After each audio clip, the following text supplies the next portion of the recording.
Walt Whitman, May 31st, 1819, March 26, 1892, was an American poet, essayist, and journalist.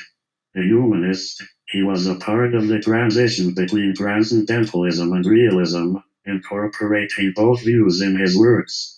Whitman is among the most influential poets in the American canon, often called the father of free verse.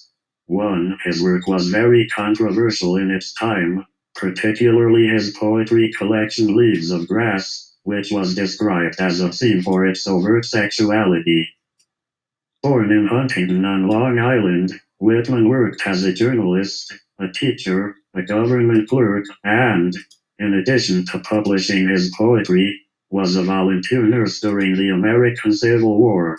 Early in his career, he also produced a temperance novel, Franklin Evans, 1842.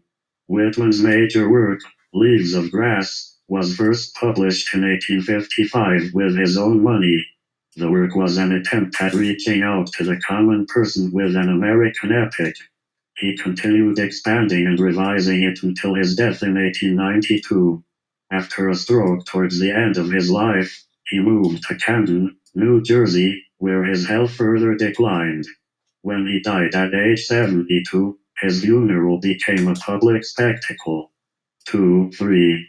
Whitman's sexuality is often discussed alongside his poetry.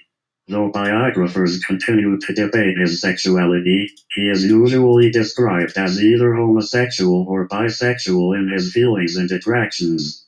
However, there is disagreement among biographers as to whether Whitman had actual sexual experiences with men. 4. Whitman was concerned with politics throughout his life. He supported the Wilmot Proviso and opposed the extension of slavery generally. His poetry presented an egalitarian view of the races, though his attitude in life reflected many of the racial prejudices common in 19th century America, and his opposition to slavery was not necessarily based on belief in the equality of races per se.